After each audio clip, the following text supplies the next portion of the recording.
Diane Mercer had no idea her marriage was ending when she looked up from her menu and saw her husband kissing another woman.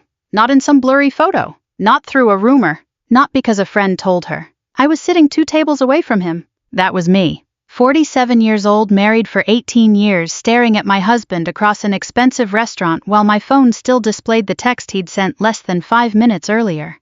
"I'm stuck at work, happy anniversary, babe." For a second I honestly thought I was looking at someone else. The lighting inside St. Elmo Steakhouse wasn't bright.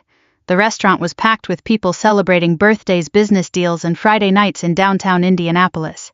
Maybe my eyes were playing tricks on me. Maybe I wanted it to be someone else. Then he laughed. And I recognized the laugh.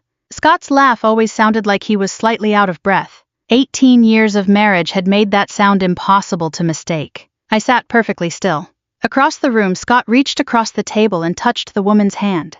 Vanessa Caldwell, his boss. One of the wealthiest women in central Indiana. Everyone knew who she was. She owned Caldwell Development Group, the company that seemed to build half the office parks and luxury apartments around Indianapolis. She was nearly 10 years older than Scott.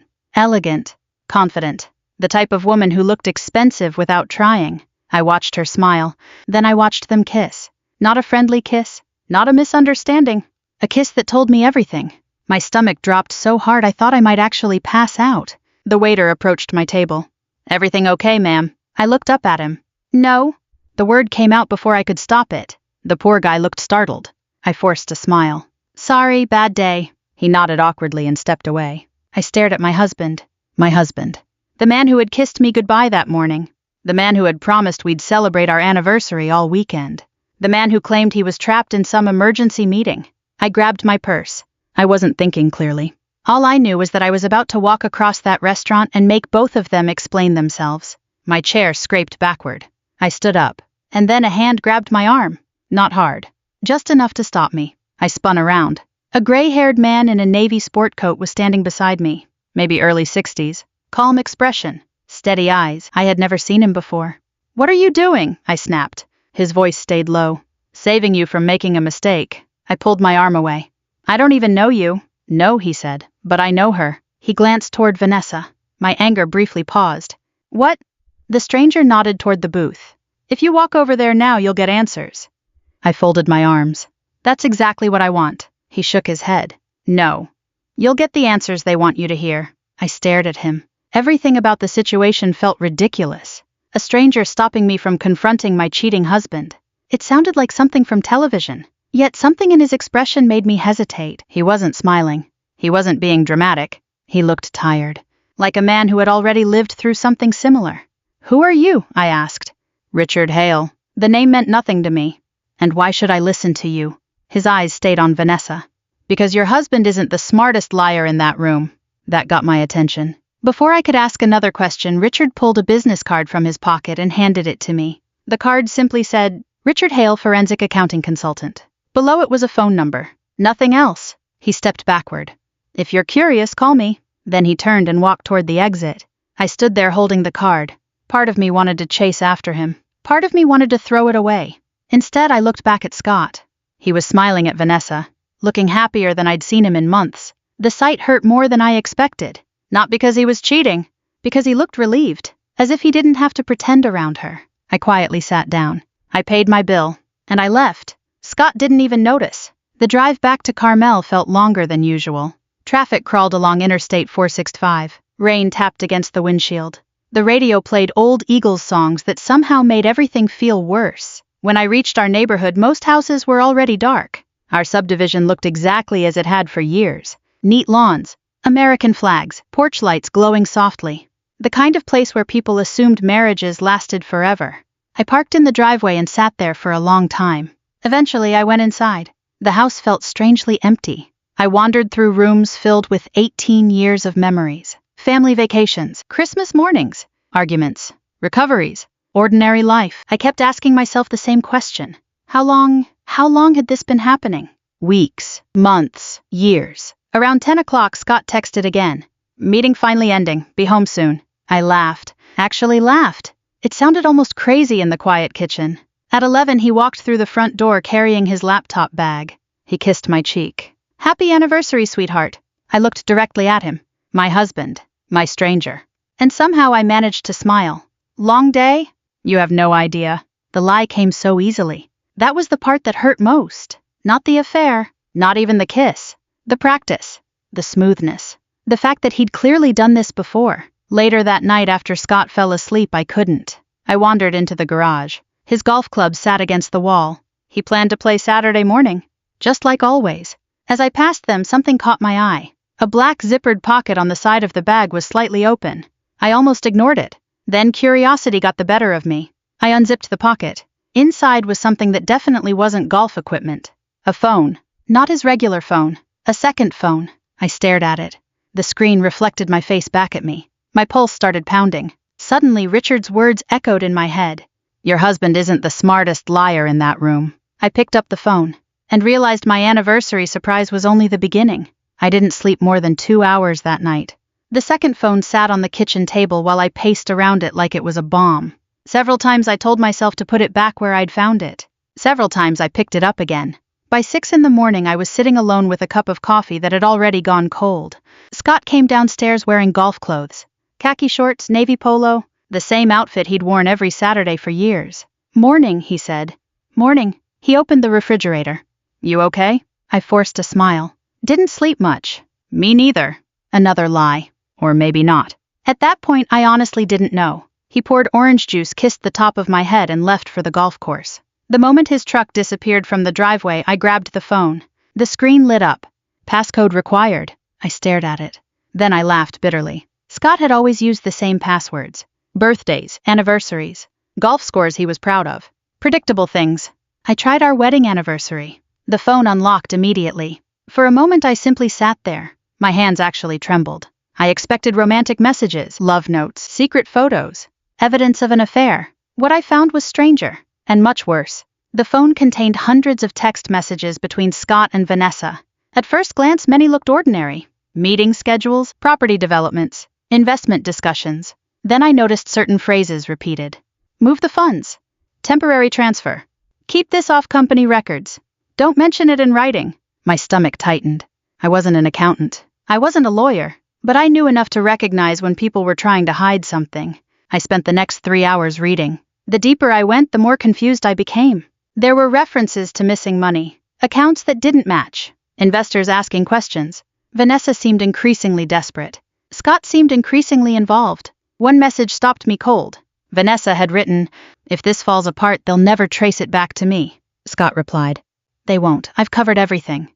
I stared at the screen. Covered what? I wasn't looking at a simple affair anymore. Something else was happening. Something bigger. By noon I felt sick. I needed answers. Unfortunately, there was only one person who seemed to know more than I did. Richard Hale. I looked at the business card he'd given me. Forensic accounting consultant.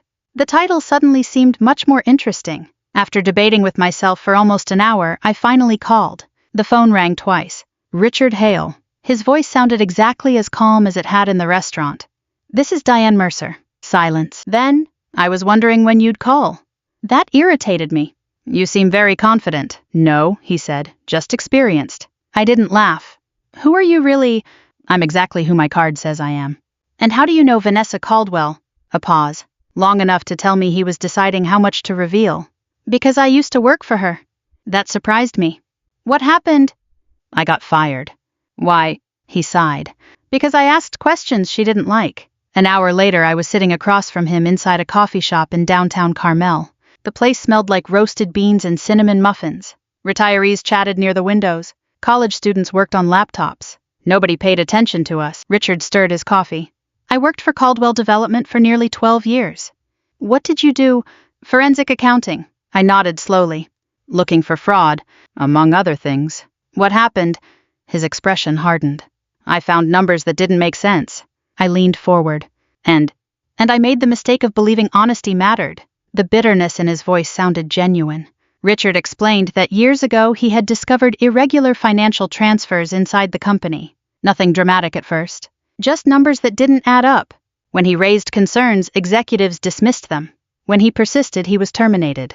"Did you sue?" He laughed. "No." "Why not?" "Because people with hundreds of millions of dollars usually have better lawyers." "Fair point." I studied him carefully. "What if you're lying?" His eyebrows lifted. "Good question. Seriously. What if this is some personal grudge? Richard smiled slightly. You should ask that question. That wasn't the answer I wanted. But strangely, it made me trust him a little more. He wasn't asking me for blind faith. He was asking me to think. Over the next week, I lived 2 lives. One version of me continued normal routines. I went to work, bought groceries at Kroger, visited my sister, watered flowers, pretended everything was fine. The other version spent every spare moment investigating, reading messages, taking notes, looking for patterns. Meanwhile, Scott seemed increasingly distracted. He checked his phone constantly. He left rooms to take calls. He became irritable over small things. One night, I accidentally left a notebook on the kitchen counter. Nothing suspicious. Just notes I'd written for myself. Still, he noticed. His eyes lingered on it. You writing a book? The question sounded casual. Too casual. No, he nodded. But I could see concern behind his smile. The following week, things became worse. We argued over stupid stuff, laundry, bills, dinner plans, things that never used to matter. Neither of us said what we were actually thinking. The silence between us grew heavier every day. One evening, my sister Karen came over. We sat on the patio drinking iced tea. She watched me carefully. Diane, what? You've been acting strange. I looked away. I'm fine. No, you're not. Karen had known me 45 years. Lying to her was impossible. Still, I tried. I'm just stressed. She frowned. About what? I couldn't tell her. Not yet. The evidence felt incomplete. The story made no sense. An affair. Financial secrets. A millionaire boss. A mysterious accountant. Even saying it out loud sounded ridiculous. That night after Karen left, I seriously considered stopping. Walking away. Maybe Scott was cheating. Maybe Vanessa had financial problems. Maybe the two things weren't connected. Maybe I was becoming obsessed. The investigation had already started consuming my life. I barely recognized myself. The next morning, Richard called. His voice sounded different. More urgent. I found something. My pulse quickened. What? You need to sit down. I was already sitting. What is it? The woman your husband thinks he's building a future with. I waited. Richard continued. She's engaged. I blinked. What? Vanessa Caldwell is engaged to a real estate investor in Chicago. For several seconds I couldn't speak. Are you sure? Completely. He emailed documents immediately. Photographs, engagement announcements, private event invitations, financial records. The evidence was overwhelming. I stared at the screen. Scott had risked everything. His marriage, his reputation, possibly his freedom, for a woman who wasn't even planning to be with him. The realization left me stunned. I almost felt sorry for him. Almost. Then Richard spoke again, and what he said next changed everything. Diane, I found documents showing that if Vanessa's financial scheme collapses, he paused. Your husband may end up taking the blame for all of it. I felt cold all over. Because suddenly this wasn't just about betrayal anymore. It was about disaster. For the next few days, I couldn't stop thinking about what Richard had told me. Not the affair. Oddly enough, that part was becoming easier to understand. People cheated. People lied. People made terrible decisions. What kept me awake at night was the possibility that Scott had become involved in something that could destroy both of our lives. We had separate checking accounts, but we shared a mortgage, shared investments, shared responsibilities. If he was mixed up in financial fraud, I wasn't sure how much damage would spread. The more I learned, the less I knew. And that frightened me. On Monday morning, I drove to my office in North Indianapolis feeling exhausted. The insurance company where I worked occupied a modest 3-story building near Keystone Crossing. Nothing glamorous, nothing exciting, just regular people processing claims and helping customers. The kind of workplace where everyone knew everyone's birthday. Normally I enjoyed it. Lately I couldn't focus. My computer screen blurred together. Emails piled up. Twice I caught myself staring into space. Around noon, my coworker Melissa walked into my office. Diane, I jumped. She laughed. Good grief, you okay? Just tired. You sure? I nodded. But she clearly didn't believe me. Nobody did anymore. That evening I met Richard again. This time we sat inside a public library meeting room in Carmel. He spread several documents across the table. I've been reviewing old company records. What did you find? Richard adjusted his glasses. The same pattern. What pattern?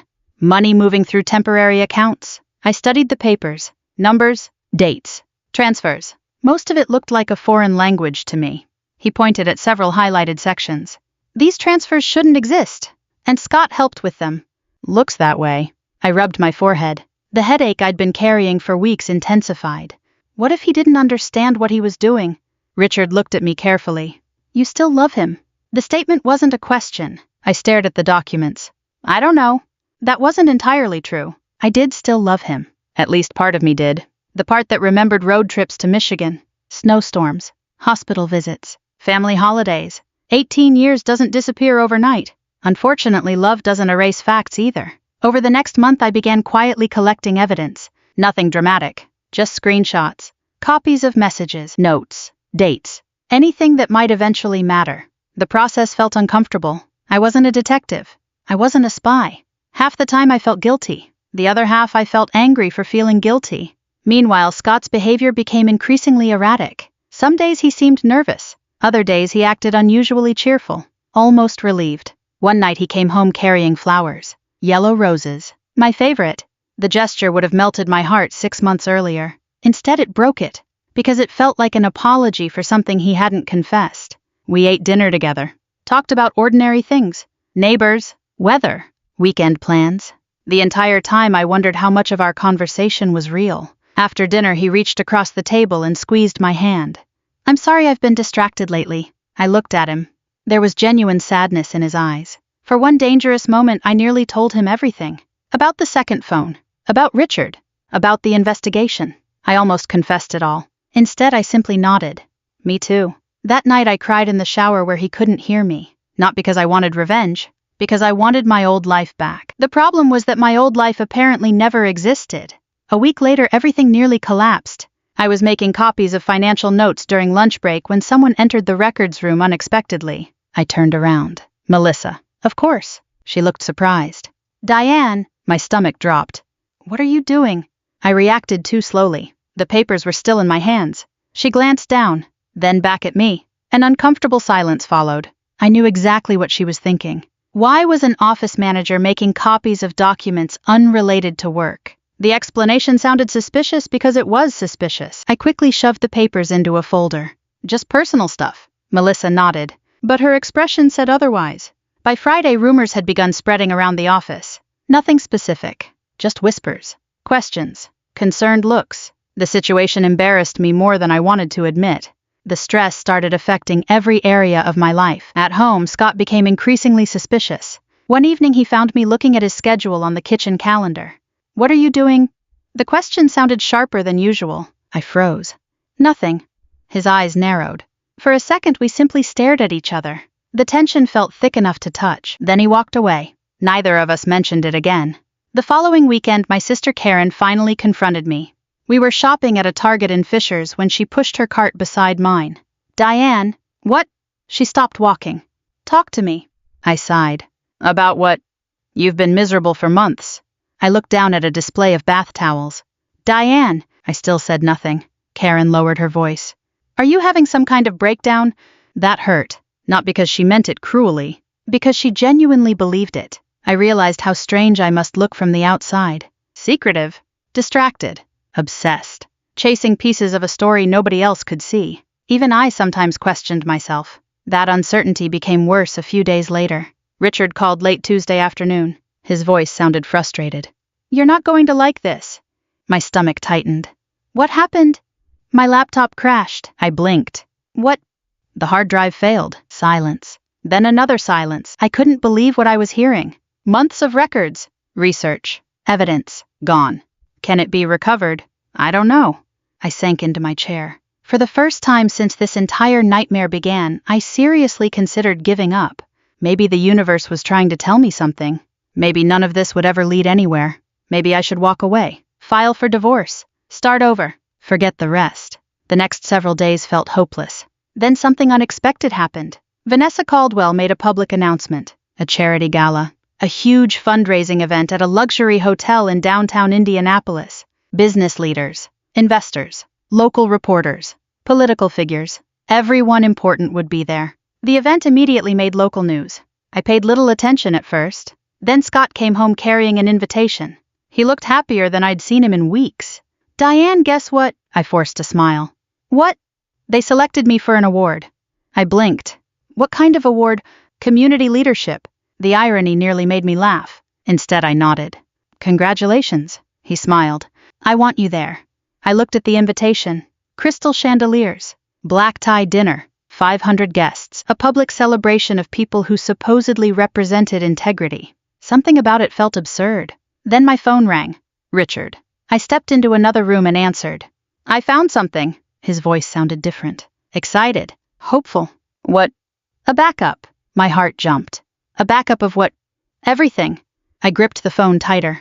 Richard continued. And Diane? Yeah, I think this gala is exactly where the truth needs to come out. For the first time in weeks I felt a spark of hope. Because maybe this story wasn't over after all. The night of the gala arrived faster than I expected.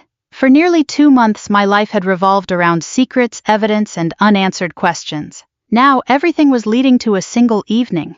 A single room. A single moment. And honestly, I almost didn't go. I stood in my bedroom staring at myself in the mirror while holding a navy blue dress I'd worn exactly twice before. The dress wasn't glamorous. It wasn't designer. I bought it years ago at Macy's for a company awards dinner. But it fit well, and at 47 I had reached the age where comfort mattered more than fashion labels. Downstairs, Scott was adjusting his tie. He looked nervous. At the time I assumed it was because of the award. Looking back, maybe part of him sensed trouble coming. You ready? He asked. As ready as I'll ever be, he smiled. For a split second I saw the man I married. The man who used to make me laugh during long drives. The man who brought me soup when I had the flu. The man who once spent 3 hours helping an elderly neighbor shovel snow. That was what made everything so complicated. Bad people were easy to hate. Real people weren't. The drive into Indianapolis took about 30 minutes. Downtown glittered against the dark June sky. Office towers reflected city lights. Traffic moved steadily around Monument Circle. When we arrived at the hotel, valets hurried between luxury cars while photographers gathered near the entrance. The gala occupied the grand ballroom. Crystal chandeliers hung from the ceiling. White tablecloths covered dozens of tables. A small orchestra played classic jazz near the stage. Servers carried trays filled with appetizers. Everywhere I looked, people were smiling, networking, laughing, shaking hands, pretending their lives were perfect. Scott immediately began greeting colleagues. I followed politely. Inside my stomach was in knots. I hadn't heard from Richard all day. That worried me. Around 7 o'clock, Vanessa Caldwell entered the ballroom. And naturally, she became the center of attention. People practically lined up to greet her. She wore an elegant black gown and moved through the room like she owned it. Which in a way she did. Several local reporters approached her. Cameras flashed. Investors laughed at her jokes. Watching her, it was hard to imagine she was worried about anything. Yet Richard's documents told a different story. A very different story. Scott noticed me watching Vanessa. Pretty impressive, huh? I looked at him. You admire her. His smile widened. She's built an incredible company. I swallowed hard. If only he knew. At 8 o'clock dinner began. I barely touched my food. The ballroom buzzed with conversation. People discussed real estate, politics, grandchildren, retirement plans, normal American life. Meanwhile, I felt like I was carrying a live grenade in my purse. Every few minutes I checked my phone. No message from Richard. Nothing. My confidence began fading. Maybe he wasn't coming. Maybe something had happened. Maybe I had built this entire night into something bigger than it really was. At 8:45, the award ceremony started. A large screen lit up near the stage. Executives and community leaders received recognition for charitable work. One by one, names were called. Applause filled the room. Then came Scott's category. My pulse immediately accelerated. The presenter stepped to the microphone. Ladies and gentlemen, our next award recognizes outstanding leadership and commitment to community development. Several nominees appeared on the screen. Scott's photo was among them. People at our table clapped. Scott adjusted his jacket. He looked proud, hopeful. The presenter smiled. And tonight's recipient is... A dramatic pause. Scott Mercer. The ballroom erupted with applause. Scott stood. His face lit up. For one brief moment I actually felt sad. Because he genuinely looked happy. He walked toward the stage. Then everything changed. A voice came from the back of the ballroom. Before you hand him that award, you might want to see something. Every head turned. My heart nearly stopped. Richard. He had arrived. And he wasn't alone. 2 men and a woman walked beside him carrying folders and laptops. The room immediately fell silent. Vanessa's smile disappeared. Richard continued walking toward the stage. Calmly, confidently. The same way he had approached me in the restaurant months earlier. What is this? Vanessa demanded. Richard ignored her. Instead, he handed several documents to the event organizers. Then he handed copies to reporters seated near the front. Murmurs spread through the ballroom. Confusion. Questions. Concern. Vanessa stepped forward. This is inappropriate. Richard finally looked at her. No, Vanessa. His voice carried clearly through the room. This is overdue. One reporter quickly flipped through the documents. Then another. Within seconds, expressions began changing. I watched the realization spread from face to face. The records detailed years of hidden transfers, misleading reports, financial manipulation. Everything Richard had uncovered. Everything Vanessa thought was buried. Then came the part nobody expected, including Scott. The emails. Hundreds of emails. Many involved financial discussions. Others revealed something far more personal. One reporter suddenly laughed. Not because anything was funny. Because he couldn't believe what he was reading. Soon others were reacting the same way. Vanessa's private messages included countless remarks about Scott, and they were brutal. One email described him as the most useful fool I've ever hired. Another referred to him as a golden retriever in a business suit. The room gasped. Then someone snorted with laughter. A few people tried to hide their reactions. Others couldn't. The humiliation was immediate. Scott stood frozen beside the podium. His face drained of color. Richard wasn't finished. Another email appeared on the large projection screen. Apparently one of the technicians had already reviewed the files. The message read, "If Scott gives one more motivational speech, I may jump out a window." Laughter erupted across parts of the ballroom. Not everyone laughed, but enough did. The sound echoed through the room. Scott looked like he'd been punched. And honestly, that was the moment I realized something. Vanessa had never loved him. Not even a little. She had used him, mocked him, manipulated him. And now everyone knew. Reporters surged forward. Questions flew from every direction. Ms. Caldwell, can you explain these transfers? Did investors know about these accounts? Was Mr. Mercer involved knowingly? Vanessa lost her composure. For the first time all evening, she looked frightened. Truly frightened. Security attempted to restore order. It was too late. The truth had already escaped. And once truth starts moving through a room full of journalists, there's no stopping it. Scott slowly turned toward Vanessa. The look on his face was unforgettable. Not anger. Not yet. Shock. Pure shock. The kind that comes when a fantasy collapses in front of hundreds of witnesses. I stood quietly from my chair. Nobody noticed. Nobody cared. All attention remained fixed on the stage, on Vanessa, on Scott, on the scandal unraveling in real time. I made my way toward the ballroom exit. For the first time in months, I could breathe. I had almost reached the hotel lobby when I heard someone calling my name. Diane. I stopped. The voice behind me sounded desperate. I already knew who it was. Scott. Diane. I stopped walking. Not because I wanted to. Because after 18 years together, some habits are hard to break. I turned around slowly. Scott was hurrying through the hotel lobby, his tie loosened, his face pale. Behind him, I could still hear the chaos spilling out from the ballroom. Reporters shouting questions. People arguing. Security trying to regain control. The entire evening had collapsed in less than 20 minutes. Scott reached me and stopped. For a moment, neither of us spoke. I barely recognized him. Not because he looked different. Because the confidence was gone. The certainty. The belief that he had everything under control. It had all vanished. Diane, he said quietly. I waited. I can explain. I almost laughed. Not because it was funny. Because those 3 words seemed so small compared to the disaster unfolding behind us. Can you? I asked. He looked down at the marble floor. For several seconds he said nothing. Then he surprised me. Instead of lying, he told the truth. At least for the first time in months, I screwed up. The words came out weakly. I know. No, he said.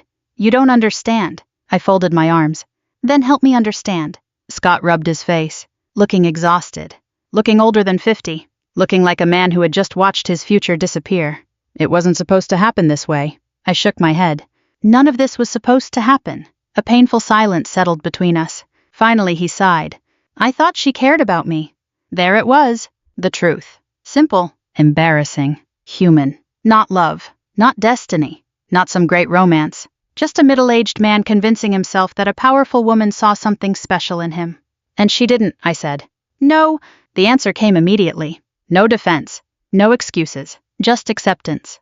We found an empty seating area near the hotel entrance. For nearly an hour, Scott talked. And I listened. Not because I owed him anything. Because I needed to hear it. All of it. The affair had started almost 2 years earlier. At first it was attention. Compliments. Private meetings. Business trips. Then emotional dependence. Then something more. Vanessa made him feel important. Valuable. Necessary. Eventually she convinced him to help with financial matters he didn't fully understand. By the time he realized how serious things had become, he was trapped. Or at least he believed he was. You could have told me. I know. We could have figured something out. I know. His answers were becoming repetitive. Because there really weren't any good explanations left. Only consequences. Eventually, I asked the question that had been bothering me for months. Did you ever plan to leave me? Scott's eyes filled with shame. No. I stared at him. Then what exactly was your plan? He didn't answer, because there wasn't one. Like many bad decisions, it wasn't built on logic. It was built on ego, fantasy, avoidance, the belief that tomorrow would somehow solve today's problems. After a while, he looked at me. Are you going to divorce me? The question felt strangely calm, not dramatic, not emotional, just inevitable. I thought about our house, the life we built, the years we spent together, the memories, the disappointments, the lies. Then I answered honestly, yes. He nodded, almost as if he'd already expected it. Maybe he had. A few minutes later he stood. I don't blame you. I watched him leave. That was the last meaningful conversation we ever had as husband and wife. The divorce took nearly 8 months. Longer than I wanted. Shorter than many people expected. There were lawyers, paperwork, financial negotiations, difficult conversations. Some days I felt strong. Other days I cried over things that seemed ridiculous. An old photograph, a coffee mug, a receipt from a vacation 10 years earlier. Healing wasn't a straight line. It never is. Meanwhile, the situation surrounding Vanessa exploded. State investigators became involved. Several investors filed lawsuits. Local newspapers covered the story for months. The business empire that once seemed untouchable began unraveling piece by piece. Richard eventually testified regarding some of the financial records. His years of work finally mattered. Justice moved slowly. But it moved. As for Scott, he lost his position. Lost professional credibility. Lost many friendships. Ironically, the thing that hurt him most wasn't public embarrassment. It was discovering how little he had mattered to Vanessa. The woman he'd risked everything for viewed him as disposable. A tool. Nothing more. Life has a way of teaching lessons nobody wants. Mine came through betrayal. His came through humiliation. About a year later, I sold the house. Not because I had to. Because I wanted a fresh start. I bought a smaller place near downtown Carmel. Nothing fancy. Just a comfortable home with a front porch and enough space for a garden. For the first time in years, the house felt peaceful. I started volunteering at a local community center twice a week. I reconnected with old friends. I joined a walking group. Slowly, life became mine again. Not the life I planned, but a good one. A real one. Richard remained part of that new chapter. Not as a romantic partner. Life isn't a Hallmark movie. We became friends. Good friends. The kind who meet for coffee and occasionally argue about politics. The kind who show up when needed. Nothing more. Nothing less. And honestly, that was enough. Looking back now, the revenge wasn't exposing Scott. Or humiliating Vanessa. Those things happened. But they weren't the real victory. The real victory was refusing to stay trapped in someone else's deception. It was choosing truth over comfort. Even when the truth hurt. Especially when it hurt. If there's one thing I've learned, it's that betrayal can change your life overnight. But it doesn't get the final word unless you let it. Healing takes time, honesty, and sometimes a lot more patience than we think we have. If this story reminded you of someone or something you've lived through, feel free to share your thoughts below. And if you enjoy stories about resilience, justice, and second chances, I'd love for you to join me again next time.